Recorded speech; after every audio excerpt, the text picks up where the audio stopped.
അപ്പൊ പുതിയ ടീം ഉണ്ടാക്കാം. ആരൊക്കെ ഉള്ളു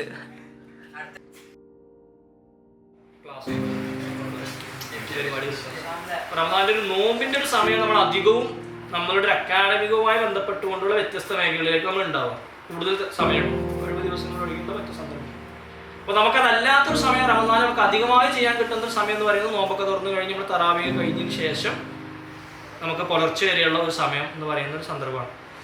അപ്പോൾ ഈ രാത്രി എന്ന് പറയുന്നത് നമ്മൾ സവിശേഷമായി ഡൽഹിയിൽ ജീവിക്കുന്ന ആളുകൾക്കും പ്രധാനമാണ്. റമദാൻ എന്ന് പറയുന്ന ഒരു സന്ദർഭത്തെ സമീപിച്ചു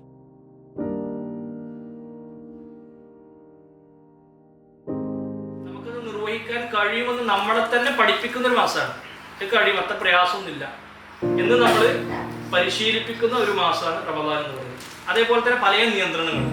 ഇപ്പോൾ ഫോണ് ഒരു ഉദാഹരണത്തിന് നമുക്കറിയാം, നമ്മളവരോട് പറഞ്ഞിരുന്നു വേണം നമ്മളിങ്ങനെ അനാവശ്യമായിട്ട് ഇങ്ങനെ ഒരുപാട് സമയം അല്ലെങ്കിൽ അത്ര നിർബന്ധമില്ലാത്ത ഒരു സ്ക്രോളിങ്ങിലൂടെയാണ് നമ്മൾ ഫോൺ ഉപയോഗിക്കുന്നത്. നോമ്പോ നോക്കുമ്പോൾ നമുക്ക് തന്നെ അറിയാം നോമ്പ് അല്ലേ, അതല്ലാത്ത വേറെ സമയങ്ങളിലേക്ക് നമുക്ക് പോകാം. നമ്മളെ തന്നെ അറിയാതെ തന്നെ നമ്മളിങ്ങനെ ശീലിപ്പിക്കുന്ന ഒരു മാസമാണ്.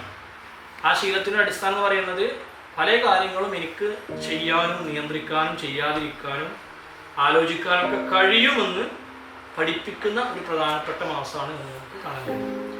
അങ്ങനെ പഠിപ്പിക്കുന്നതിൽ ഏറ്റവും പ്രധാനപ്പെട്ട് നമ്മളിലേക്ക് കടന്നു വരേണ്ട ഒരു സംഗതി തൗബ എന്നതാണ്. നമുക്കറിയാം, മനുഷ്യനാണ്, നമ്മൾ വിദ്യാർത്ഥികളാണ്, നമ്മുടെ നാട്ടിൽ പുറത്ത് ഒറ്റയ്ക്ക് ജീവിക്കുന്ന ആളുകളാണ്. നമ്മൾ ഒരുപാട് ആളുകളുണ്ട് എന്നൊക്കെ പറഞ്ഞാലും നമുക്കറിയാം ഒറ്റയ്ക്ക് ജീവിക്കുന്ന ആളുകളാണ് നമ്മൾ. ഒറ്റയ്ക്കാവാൻ പറ്റുന്ന ധാരാളം സന്ദർഭങ്ങളുണ്ട് ക്യാമ്പസിലായിക്കൊണ്ട് ജീവിതത്തിലേക്ക് നമ്മുടെ താമസ സ്ഥലങ്ങളിൽ. അപ്പോൾ നമുക്ക് നമ്മളെ സംബന്ധിച്ചിടത്തോളം തിരിഞ്ഞ് ആലോചിക്കുമ്പോൾ കുറേ സംഗതികൾ നമ്മൾ ചെയ്തിട്ടുണ്ടാവും. പല സംഗതികൾ നമ്മളെ സംബന്ധിച്ചിടത്തോളം നമ്മൾ അതത്ര ഗൗരവത്തിലും കാണുന്നുണ്ടാവില്ല. വിശ്വാസികളെ സംബന്ധിച്ചിടത്തോളം പറയാം, തെറ്റുകൾ ചെയ്താൽ അവർക്ക് അതിനെക്കുറിച്ചുള്ളൊരു ബേജാറ് ഇങ്ങനെ ഉണ്ടാവും. സാധാരണഗതിയിൽ ആ ബേജാറ് പോലും ഇല്ലാത്ത ആളുകളാണ് ഭയങ്കര അപകടമുള്ളത്. നമ്മളിങ്ങനെ ആലോചിച്ച് ചില കാര്യങ്ങൾ ചെയ്യുമ്പോൾ നമുക്ക് മനസ്സിലിങ്ങനെ ഇടങ്ങേറിങ്ങനെ ഉണ്ടാവും.